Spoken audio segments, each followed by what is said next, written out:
I have a granddaughter I've never met. Her name is Emma.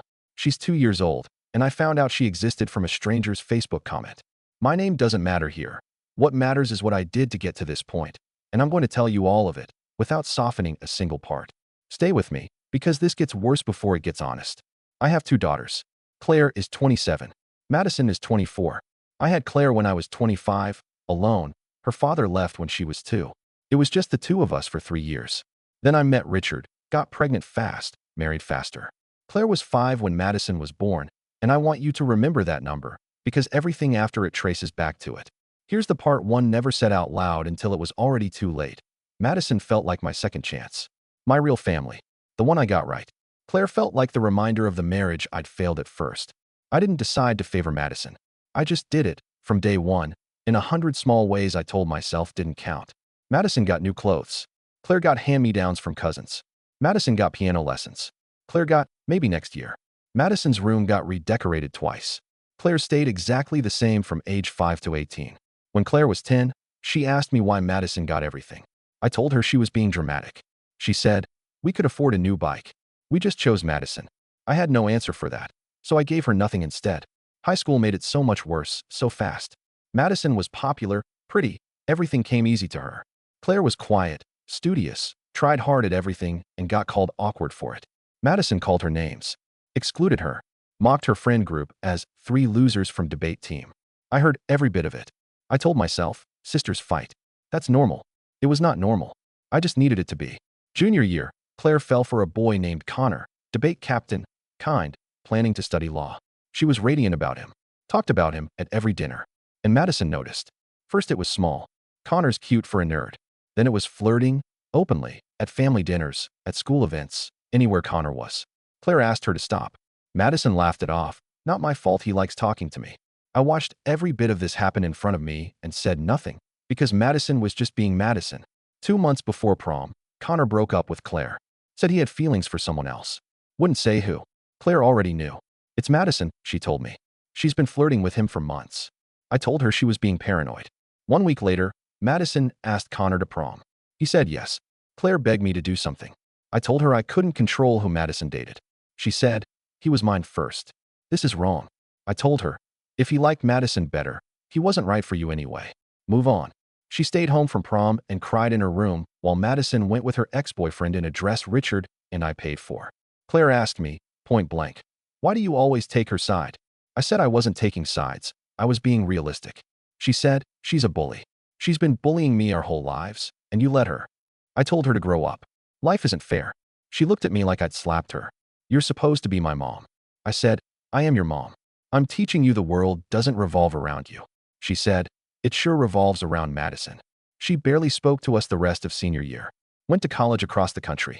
Came home once a year, stayed 3 days, left as fast as she could. Every visit, I'd ask if she had a boyfriend. She'd say no. I'd say, "You should put yourself out there. You're not getting younger. Madison dates all the time. You could learn from her." She'd leave the room. Last Christmas, she didn't come home at all. Just called, "I'm busy. Can't make it." Madison cried, asking why Claire doesn't like her. I told her it was old grudges. 10-year-old high school drama. Madison asked when Claire would forgive her. I said I didn't know. Claire's always been difficult. 6 months ago, Claire called, and her voice was different. Happy light. "Mom, I'm engaged." I didn't even know she was seeing anyone. 2 years, apparently, a man named David. Wedding in October. Seattle. Small. Intimate. I asked if Madison was invited. Silence. Then, "I'm thinking about it."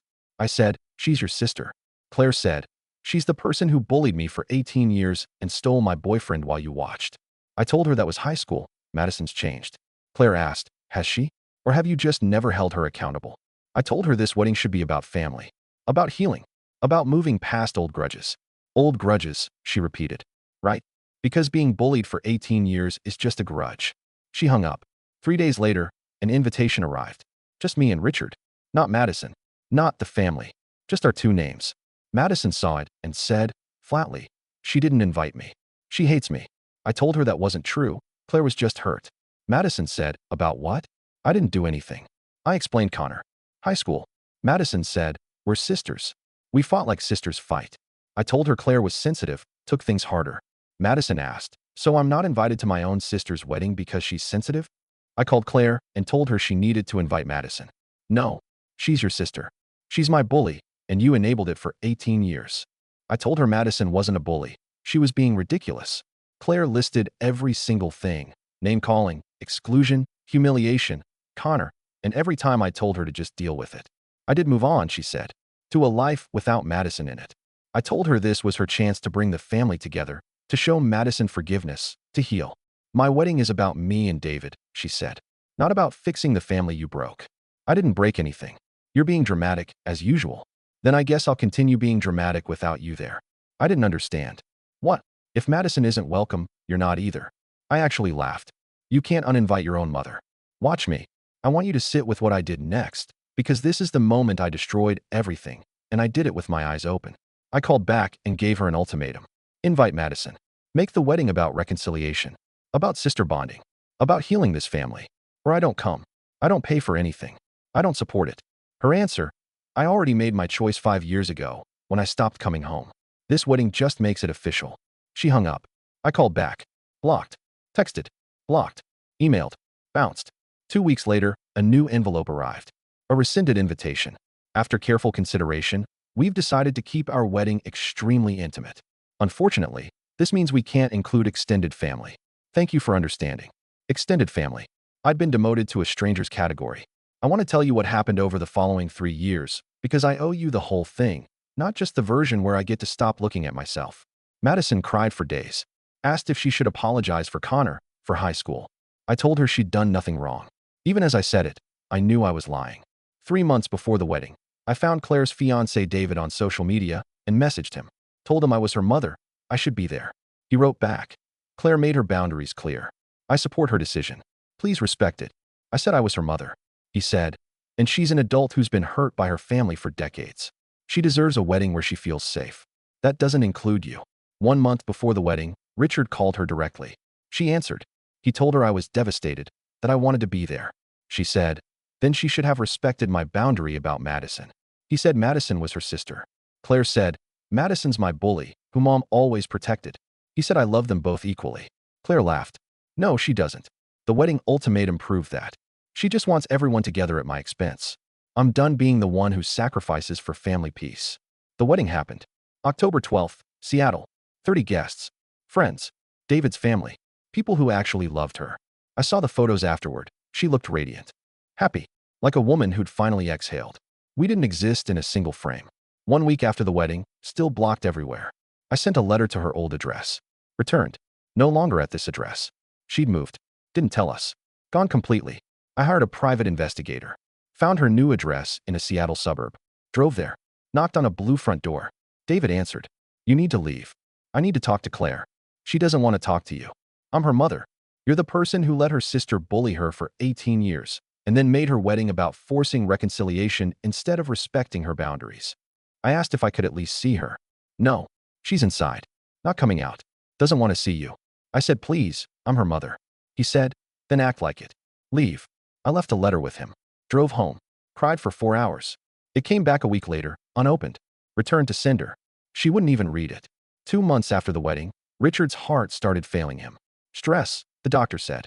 Richard looked at me and said, you need to fix this. Call her. Apologize. I told him I'd tried. She wouldn't talk to me. He said, try harder. She's your daughter. I told him she was the one who cut us off. Because you made demands, he said. You told her to invite Madison or you wouldn't come. That's not an offer. That's manipulation. I asked if this was my fault. Yes, he said. All of it. Years of favoritism. Years of letting Madison bully Claire. Years of telling Claire to deal with it. This is your fault. I'd never heard him that clear or that angry. He was right. 3 months after the wedding, Madison moved out. This house reminds me of everything I did wrong, she said. Everything I took from Claire. I told her she'd done nothing wrong. She looked at me and said, I bullied her. I stole her boyfriend. I made her life miserable, and you let me. I told her not to say that. It's true, she said. That's not sisters fighting.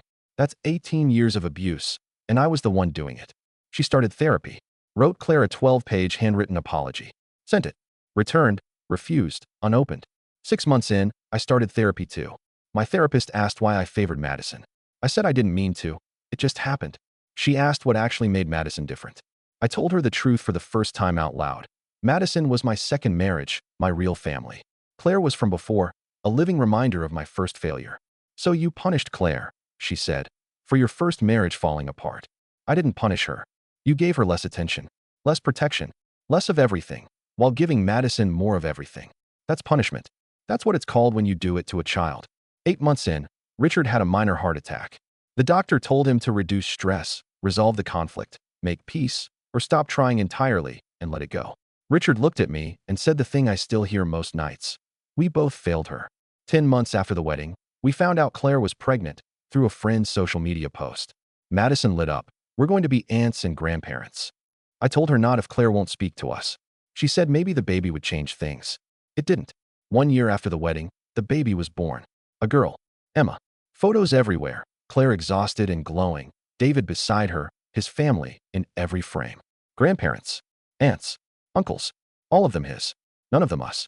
Madison asked to meet her, said she'd show up with gifts, apologize in person. I told her Claire had a restraining order ready to file if we came near. David had told us as much already. Madison asked, a restraining order against her own family? I said, against the family that hurt her. That's what we are now. 14 months in, I wrote one more letter. This one I actually meant. I told her she was right about everything. That I favored Madison. That I let her be bullied and told her to move on when she had every right to be furious.